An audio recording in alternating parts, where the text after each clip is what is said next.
नाजरीन आदाब, मैं अशर यासिर आपका खैर मकदम करता हूँ सियासत टीवी के special programme review of newspaper में। सियासत आपके लिए लेकर आया है एक नया प्रोग्राम जिसमें हम आपको आज के अखबारात की अहम खबरों से रूबरू कराएंगे। इसमें लोकल, नेशनल और इंटरनेशनल खबरों पर डिस्कशन करेंगे और आपको अहम खबरों की जानकारी देंगे। हम इस प्रोग्राम में हर इम्पॉर्टेंट खबर पर रोशनी डालेंगे, चाहे वो लोकल हो, नेशनल हो या फिर इंटरनेशनल खबर हो। हम हर खबर की तह तक जाएंगे और आपको उस खबर के बारे में बताएं, क्योंकि कभी कभी ऐसा होता है कि कोई खबर सिर्फ अखबार की सुर्खी बनकर रह जाती है या फिर उसे टीवी पर सिर्फ 2 मिनट ही दिए जाते हैं, लेकिन हम आपको उन खबरों के बारे में तफसील से बताएंगे। आज हमारे साथ इस प्रोग्राम में मौजूद हैं सियासत के जर्नलिस्ट जनाब शाहिद उमैर। शाहिद, आपका खैर मकदम है। शायद सबसे पहले लोकल ख़बर की अगर हम बात करें तो लोकल ख़बर में आज जो हर तेलंगाना के अखबार में, चाहे वो सियासत हो, मुंसिफ हो, तेलंगाना टुडे हो या फिर हिंदी के मिलाप हो, हर एक अखबार में ख़बर को काफ़ी अहमियत दी गई। उसमें है जो राजीव गांधी का स्टैचू बनाने के बाद जो कांग्रेस पार्टी कर रही है तेलंगाना सेक्रेटेरिएट में, उसमें केटीआर ने बोला था कि यहाँ पे स्टैचू नहीं बन सकता, अगर बनेगा तो हम हटा देंगे। उस पर ही कल फिर रेवंत रेड्डी ने एक बात बोली है कि अगर वो स्टैचू हटाया गया तो पूरे तेलंगाना में एक क्या विरोध प्रदर्शन होगा। बिल्कुल जी, जैसे कि केटीआर ने कहा था कि बहुत पहले न्यूज़ आ गई थी कि तेलंगाना के मुख्यमंत्री की तरफ से कहा गया था कि यहाँ पे राजीव गांधी का स्टैचू बनाया जाएगा। उसके बाद केटीआर ने अपनी प्रतिक्रिया दी। उन्होंने ये कहा कि यहाँ पर आखिरकार उनकी क्या भूमिका है। उनके बयान आने के बाद से ऐसा लग रहा था कि कांग्रेस की तरफ से कोई ऐसा स्टेटमेंट नहीं आएगा, लेकिन कल तेलंगाना के मुख्यमंत्री रेवंत रेड्डी ने साफ चुनौती दी कि अगर बीआरएस में हिम्मत है तो वो राजीव गांधी की जो स्टैचू है उसे टच करके दिखाए। इसी के साथ उन्होंने ये भी कहा कि अगर वो बीआरएस का जो स्टैचू है अगर उसको वो टच करते हैं तो इसका पूरे जो बीआरएस है उसको इसका सामना करना पड़ेगा। हालांकि तेलंगाना पूरा उसका बहिष्कार करेंगे। इसी के साथ उन्होंने ये भी कहा कि क्या वहाँ पे तेलंगाना में जो स्टैचू की बात हो रही है कि वहाँ पे जो बीआरएस के नेता हैं, क्या उनके यानी केटीआर के जो पिता है कि उनकी स्टैचू वहाँ पे लगी है। तो इसका उन्होंने जिक्र किया, यानी कि साफ तौर पर उनका ये कहना, उन्होंने चुनौती भी दी है कि अगर बीआरएस में हिम्मत है तो वो स्टैचू को टच करके दिखाए। बिल्कुल। और जिस तरह से ये स्टैचू की बात कही गई है, हालांकि इस पे जो यहाँ की पॉलिटिक्स है तेलंगाना की, वो काफ़ी ज़्यादा शुरू हो गई। इस मुद्दे पे काफ़ी पॉलिटिक्स हो रही है।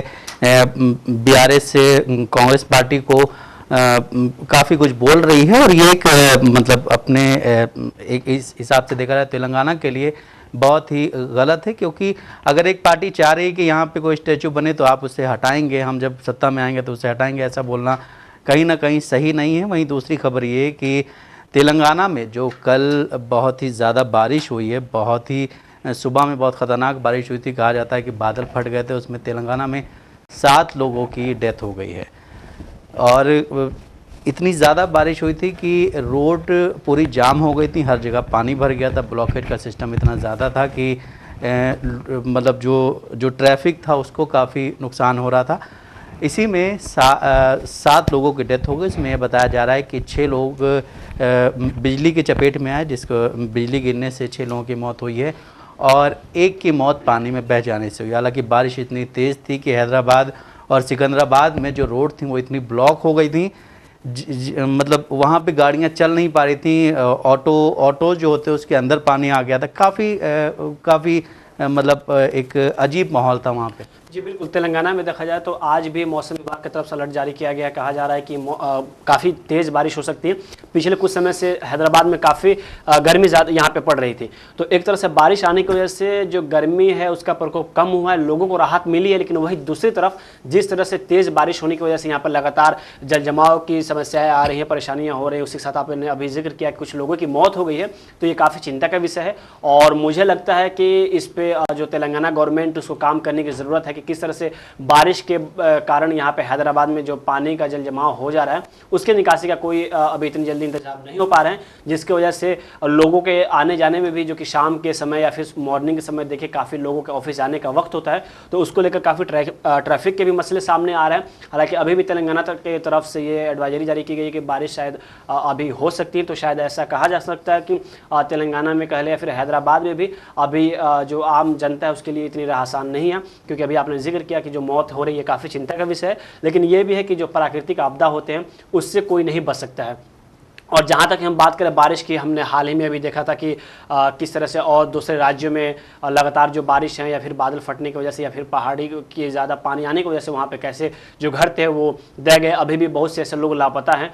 तो ये काफ़ी ना कहीं जो सरकार होती है, जो राज्य में गवर्नमेंट होती है, उसके लिए चिंता का विषय हो जाता है। हालांकि वो भी तो कोशिश करती है कि ये जो जल जमाव है या जो ऐसी बड़ी समस्या है उससे निजात पाया जाए, लेकिन कहीं ना कहीं कभी कभी वो भी विफल हो जाती है। और मुझे लगता है कि लोगों को भी सावधानी बरतने की ज़रूरत है। जब मौसम विभाग की तरफ से कोई अलर्ट जारी की जाए तो बहुत ही ज़्यादा ज़रूरी हो तो ही वो घर से बाहर निकले।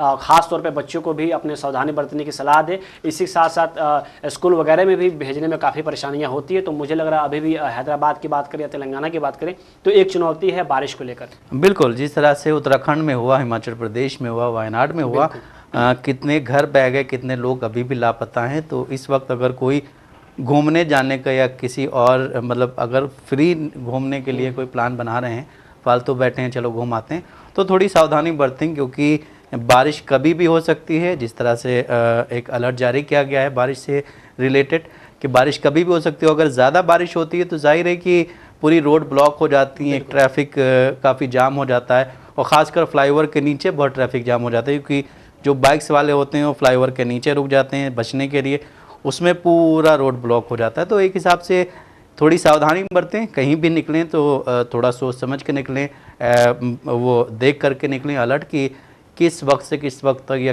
कहाँ पे बारिश होने की वो ये है। बारिश की वजह से अगर देखा जाए तो काफ़ी एक्सीडेंट वगैरह की भी खबरें सामने आती हैं, क्योंकि उसमें लोग जल्दीबाजी करते हैं। कई बार ये होता है कि कई रोड जो वगैरह होते हैं वो स्लिप कर जाते हैं, वहाँ पे सही टाइम पे ब्रेक करना लगना। तो इन सब चीज़ों से भी मुझे लगता है सावधानी बरतने की ज़रूरत है। और बारिश में अगर थोड़ी देर ही घर पहुँचे तो वो सही है, लेकिन ज़्यादा जल्दीबाजी ना करें, क्योंकि आए दिन हम देख रहे हैं कैसे रोड पर बड़ी बड़ी घटनाएँ हो रही हैं। तो बारिश में मुझे लगता है इन सब चीज़ों पर भी गौर करने की ज़रूरत है, और जितना हो सके इन सब चीज़ों से बचे, आराम से जाएं, और अपनी जो रेनकोट वगैरह है वो बारिश के मौसम में हमेशा साथ रखा करें। बिल्कुल, जिस तरह आपने बोला कि गाड़ी स्लिप हो जाती है, रोड पे जब पानी भरा होता है, हल्का पानी होता है, उसमें रेत होती है, तो गाड़ी स्लिप होने की काफ़ी चांसेस होते हैं। इसमें भी कई बार जी, और ये एक्सीडेंट भी हो होता जाते है कि पानी अब जब रोड पे पानी लग जाए तो अंदाज़ा नहीं मिलता है कि कहाँ पे नाला है या कहाँ पे गड्ढा है, तो वहाँ पे और ज़्यादा ऐसे सिचुएशन खड़ा होते हैं कि अप्रिय घटना हो जाती है। तो इन सब चीज़ों पे धैर्य रखने की ज़रूरत है। मुझे लगता है कि थोड़ा लेट ही करे काम, घर पे जाए लेकिन सुरक्षित जाएँ, क्योंकि घर पर भी आपका कोई ना कोई इंतज़ार कर रहा होता है। और बारिश है, थोड़ा लुत्फ़ उठाएँ, क्या ज़रूरत है इतनी जल्दीबाजी करने की। बिल्कुल, इसी बीच अगर हम नेशनल खबर की तरफ चलते हैं तो उस खबर को भी हर एक अखबार ने एक अपने फ्रंट पेज पे छापा है। वो जो सुप्रीम कोर्ट ने कोलकाता रेप केस पे जो अपनी कल एक सुनवाई की थी, उसमें उन्होंने एक टास्क फोर्स गठित करने का अपना एक ऐलान किया। उसमें सुप्रीम कोर्ट ने काफ़ी तल्ख टिप्पणियां की। उन्होंने कहा है कि जब वहाँ के प्रिंसिपल पे एक कहीं ना कहीं एक इस चीज़ के लिए निशान आ रहे थे, इस चीज़ के लिए वो इस शक के दायरे में थे, तो फिर उनकी दूसरे कॉलेज में नियुक्ति कैसे हो गई। बिल्कुल, और इसमें सुप्रीम कोर्ट ने नेशनल टास्क फोर्स का एक गठन किया है। इसमें जो देश के अलग अलग जो डॉक्टर हैं वो इस टीम में शामिल होंगे, और इसमें ख़ास तौर पे ये ध्यान दिया जाएगा कि जो देश में जो लेडीज डॉक्टर हैं, जो महिलाएं वो काम कर रही, उनकी जो सुरक्षा है वो कैसे उस सुरक्षा को कायम किया जाए। इसको लेकर कल जिस तरह से सुप्रीम कोर्ट में तीखी बहस देखने को मिली, सुप्रीम कोर्ट में जो सुनवाई चल रही थी, चीफ जस्टिस DY चंद्रचूड़ लगातार वो हमलावर थे, लगातार सवाल पर सवाल खड़े कर रहे थे। वही कोलकाता की तरफ से जो जाने माने अधिवक्ता है कपिल सिब्बल, वो उनकी केस को सुनवाई कर रहे थे। सुप्रीम कोर्ट लगातार सवाल खड़ा कर रहा था कि आखिरकार ये घटना होने के बाद देर से FIR दर्ज क्यों गई। हालांकि इधर कोलकाता के जो वकील है कपिल सिब्बल, वो लगातार ये दावा करते रहे कि FIR दर्ज करने में कोई लेट नहीं हुई। वैसा भी आपने जिक्र किया कि सुप्रीम कोर्ट ने सवाल उठाया कि जो वहाँ के प्रिंसिपल हैं उनके वहाँ से इस्तीफा देने के बाद दूसरी जगह नियुक्ति कैसे हो जाती है। इसी के साथ साथ ये भी सवाल सुप्रीम कोर्ट की तरफ से उठाया गया कि आखिरकार जब ये हादसा हुआ उसके बाद से इस पे आत्महत्या करने की कोशिश क्यों बताई गई। आखिरकार जब ऐसे वारदात होते हैं तो फिर तुरंत सुप्रीम वहाँ पे FIR दर्ज क्यों नहीं की गई। इसी के साथ साथ सुप्रीम कोर्ट ने जो कोलकाता है उसकी कोलकाता पश्चिम बंगाल सरकार पर सख्त सवाल खड़ा किया कि आखिरकार वहाँ पे सरकार कैसे काम कर रही है, वहाँ पे हाल ही में जो तोड़फोड़ की घटनाएं हुई हैं वो कैसे हो गई। वहाँ की राज्य सरकार क्या काम कर रही है। हालांकि इस पर अभी रिपोर्ट देनी बाकी है, इस पर सीबीआई जांच कर रही है, सीबीआई अपनी जांच सौंपेगी। वही देखा गया कि सुप्रीम कोर्ट में कल किस तरह से तीखी बहस देखने को मिली। वही कपिल सिब्बल लगातार अपनी बात रख रहे थे, उधर सुप्रीम कोर्ट से भी कई तरह के तीखी सवाल किए गए। अब देखने वाली बात होगी कि सीबीआई जो जांच कर रही है उसकी रिपोर्ट में क्या नई चीजें खुलासा होते हैं। बिल्कुल, इसमें सुप्रीम कोर्ट ने जो तक टिप्पणियां की उसमें यह भी कहा है कि जैसा आपने बोला कि जो हॉस्पिटल में तोड़फोड़ हुई है वो किसने की है, उनको क्यों नहीं अरेस्ट किया गया, उनकी पहचान हुई अब तक पूरी तरह से कि नहीं हुई। वहीं एक चीज़ जो सुप्रीम कोर्ट ने कही वो काफ़ी ज़्यादा अहम है कि ये जो मतलब लड़की थी उसका नाम क्यों बाहर आया है, उसकी तस्वीरें क्यों बाहर आ रही हैं, उसके वीडियोस क्यों बाहर आ रहे हैं। ये मतलब सुप्रीम कोर्ट ने बोला कि पूरे देश के लिए कहीं ना कहीं हर किसी के लिए एक बहुत चिंता का विषय है कि उसके फोटोज़ क्यों बाहर आ रहे हैं। हालांकि जब ऐसी चीज़ें होती है तो उसका नाम चेंज कर दिया जाता है, उसके फ़ोटोज़ नहीं दिखाए जाते, बिल्कुल पूरी तरह से उसकी पहचान छुपा दी जाती है। लेकिन इसमें ये बोला गया है कि हर चीज़ आपके सामने, हर चीज़ मोबाइल पे है। सुप्रीम कोर्ट ने यह भी कहा कि अभी उसको डिलीट किया जाए, जैसे सोशल मीडिया पे उसकी पहचान नाम जैसे पब्लिश किया गया है तो उसको सुप्रीम कोर्ट ने सख्त कहा है कि उसको हटा दिया जाए। इसी के साथ साथ अगर हम बात करें तो सुप्रीम कोर्ट ने जो डॉक्टर की सुरक्षा को लेकर तमाम सवाल उठाए हैं उसमें यह है कि अस्पताल में डॉक्टरों और स्टाफ की सेफ्टी पर्याप्त नहीं है, मौजूदा मामले में एफआईआर दर्ज में देरी आखिरकार क्यों हुई। इसी के साथ उन्होंने ये भी कहा कि शुरुआत में आत्महत्या बताने की कोशिश क्यों हुई। सुप्रीम कोर्ट ने यह सवाल किया कि शुरुआत में आखिरकार ये मामले हो गए तो उसमें आत्महत्या बताने की कोशिश क्यों की गई। इसी के साथ साथ उन्होंने ये भी कहा कि डेड बॉडी है देने के बाद घंटों तक एफआईआर दर्ज नहीं की, यानी जो पोस्टमार्टम के बाद जो डेड बॉडी है उसको देने के बावजूद भी कई घंटों तक एफआईआर दर्ज क्यों नहीं की गई। इसी के साथ साथ सुप्रीम कोर्ट ने यह भी सवाल उठाए हैं कि अस्पतालों में सीसीटीवी वर्किंग क्यों नहीं है। ये बहुत बड़ी सवाल है कि हर जगह सीसीटीवी कैमरे लगे होते हैं और ऐसे मौक़ों पे वो बताए जाते हैं कि वो काम नहीं कर रहे हैं, तो क्यों लगे थे या पहले उसकी सर्विस क्यों नहीं करवाई, उसको चेंज क्यों नहीं किया गया। अक्सर देखते हैं हम लोग कि जब ऐसे मामले होते हैं तो ये बोल दिया जाता है कि सीसीटीवी कैमरा काम नहीं कर रहा। अगर सीसीटीवी कैमरा काम नहीं कर रहा तो उसकी जिम्मेदारी होती है कि आप कैमरा शो ऑफ के लिए लगाए नहीं हो तो उसको पहले ठीक कराओ। और अगर आप ऐसे हवाला देते हो तो कहीं ना कहीं ऐसा लगता है कि दाल में कुछ ना कुछ काला है। इसी के साथ साथ सुप्रीम कोर्ट ने यह भी कहा कि क्या अस्पताल के बाहर पुलिस चौकी नहीं है। एफआईआर दर्ज करने की जो बार बार सुप्रीम कोर्ट लगातार सवाल उठा रहा है। हालांकि कपिल सिब्बल की तरफ से ये कहा गया कि नहीं हमने वक्त रहते एफआईआर दर्ज कराई है, लेकिन कोर्ट की तरफ से ये माना जा रहा है कि एफआईआर में देरी हुई है। तो इसको लेकर भी तमाम सवाल उठाए गए सुप्रीम कोर्ट में, लेकिन अब सबकी नज़र सीबीआई पे है। बिल्कुल, और सीबीआई जब इस केस को अपनी तरह से हैंडल करेगी तो जाहिर है कि जो अपोजिशन पार्टीज़ हैं वो जिस तरह से हंगामा कर रही हैं उस पर भी एक कहीं ना कहीं लगाम लगेगी उनको, क्योंकि एक स्टेट की जो मुख्यमंत्री हैं वो खुद लेडी, उन्होंने शुरुआत में ही एक तल्ख लहजे में बोल दिया था कि अगर आप एक हफ्ते में रिपोर्ट नहीं दे पाए तो हम इस केस को सीबीआई को दे देंगे। तो जब वो इतना बोल रही हैं, उन्होंने एक आई थिंक रैली भी की थी अपनी उस केस के उस पर। उसके बाद जो भी मतलब इस देश की एक ही तो अपोजिशन पार्टी है वहाँ पे वेस्ट बंगाल में बीजेपी, उसने काफ़ी ज़्यादा हंगामा किया है और यहाँ दिल्ली में भी काफ़ी हंगामे हो रहे हैं उसको लेकर के।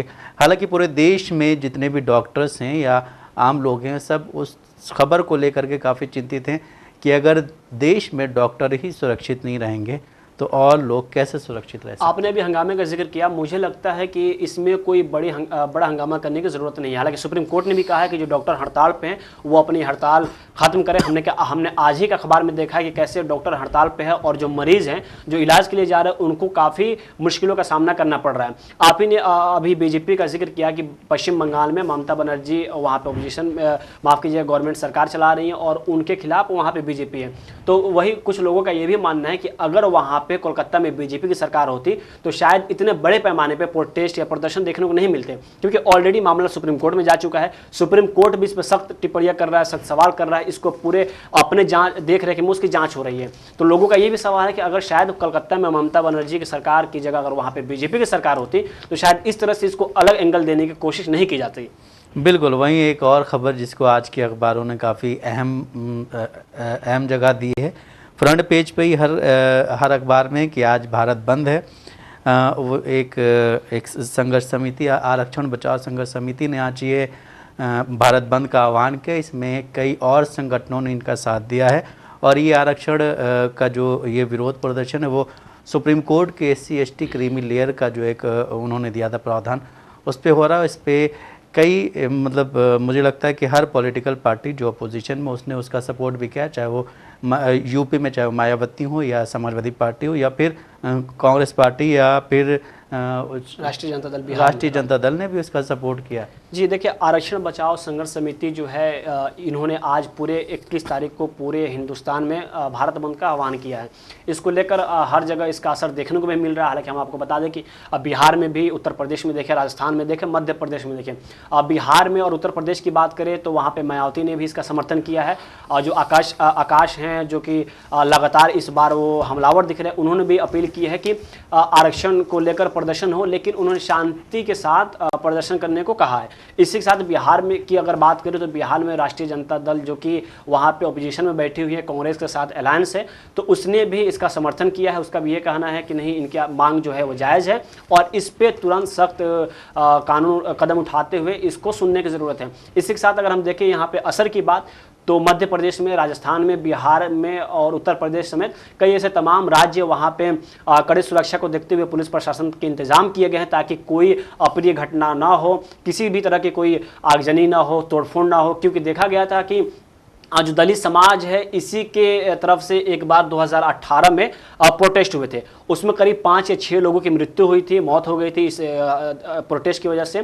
तो इसीलिए उसको देखते हुए इस बार प्रशासन पूरी तरह से तैयार है कि किसी भी तरह के इस तरह के प्रोटेस्ट में, प्रदर्शन में कोई अप्रिय घटना ना हो। क्योंकि ये भी देखा जाता है कि अगर कोई प्रोटेस्ट चल रहे हो तो उसमें ज़रूरी नहीं है कि जो उसके लोग हैं वही उसमें शामिल हो। कई बार ये भी होता है कि बाहर के लोग आते हैं और उसमें अंदर कुछ ना कुछ ऐसी गतिविधियाँ कर देते हैं जिसकी वजह से न चाहते हुए मामले अशांति में फैल जाते हैं। तो आमतौर पे अगर हिंदुस्तान कहीं की बात करें, प्रोटेस्ट की यही चीज़ होती है कि वो शांति से हो, अपनी बात गवर्नमेंट तक पहुंचाई जाए। लेकिन फिर भी गवर्नमेंट जो राज्य स्तर पे जो सरकार है वो किसी भी तरह की घटना अपने राज्य में नहीं होने देनी चाहती, जिसकी वजह से अभी भी लगातार हर जगह जो हाईलाइटेड जगह है, जैसे हमने उत्तर प्रदेश में अगर इलाहाबाद की बात करें, लखनऊ की बात करें या और भी जो तमाम जगह है जहाँ पे प्रशासन को आशंका है कि वहाँ पे माहौल बिगड़ सकते हैं, तो वहाँ पर इन्होंने बाकायदा पहले ही पुलिस के इंतजाम कर दी है ताकि किसी भी तरह की कोई भी प्रकार की कोई अप्रिय घटना ना हो, जिसको लेकर किसी को वहाँ पे आम जो जनता है उसको परेशानी हो या फिर जो काम काज है उसमें कोई परेशानी हो।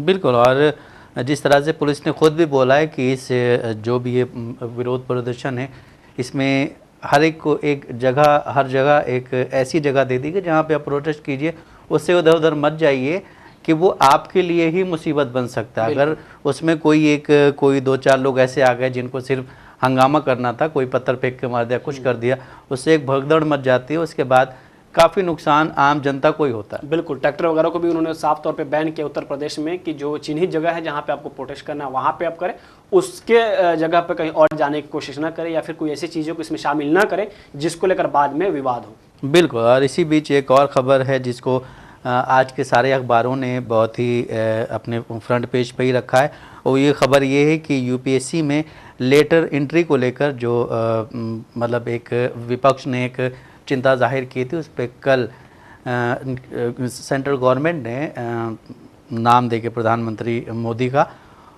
उसका जो ऐड है उसको विड्रॉ करने की बात की है। मतलब ये जो अपोजिशन इतने दिन से कह रहा था कि इस तरह से नहीं होना चाहिए, हालांकि बीजेपी के जो एनडीए के जो साथी हैं,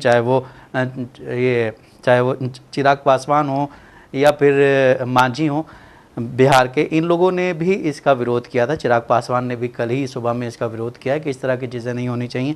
यूपीएससी में लेटर एंट्री वाला जो है उसमें जब इन्होंने ये इसका ऐड दिया था तो उसी वक्त राहुल गांधी ने बोला था कि ये कहीं ना कहीं एक बहुत गलत संदेश जाएगा। तो उसमें बीजेपी ने ये बोला था कि कांग्रेस पार्टी और राहुल गांधी जनता को गुमराह कर रहे हैं।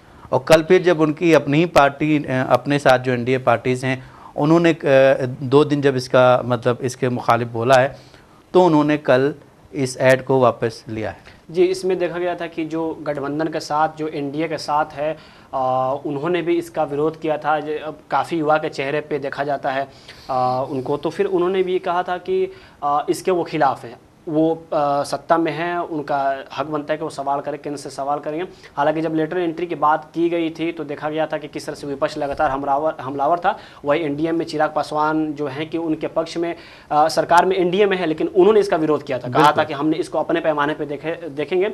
वही इसी के साथ अब जब ऐसा खबर आई है कि उन्होंने इसको बंद कर दिया गया। हालांकि जो अभी हवाला दिया जा रहा है कि केंद्र सरकार की तरफ से कि प्रधानमंत्री मोदी जी के बातचीत के साथ इसको खत्म किया गया। हालांकि जब ये लेटर एंट्री की बात की गई थी तो वो भी केंद्र सरकार की ही तरफ से लाया गया था और उसमें कहीं ना कहीं प्रधानमंत्री मोदी जी इसमें इन्वॉल्व थे।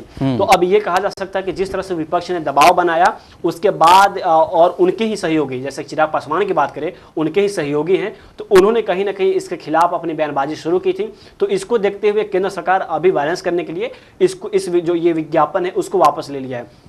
इसी पे अगर हम ट्वीट की बात करें तो अगर देखें तो इसमें जो रेल मंत्री है वैष्णव, उन्होंने लिखा है कि नरेंद्र मोदी के नेतृत्व वाली सरकार ने सामाजिक न्याय सुनिश्चित करने के लिए लेटर एंट्री के जरिए नियुक्ति में आरक्षण के सिद्धांत को लागू करने का फैसला किया। वही राहुल गांधी ने कहा है कि वो तो लगातार केंद्र सरकार पर हमलावर रहते हैं, हर बात बेबाकी से अपनी खुल कर रखते हैं।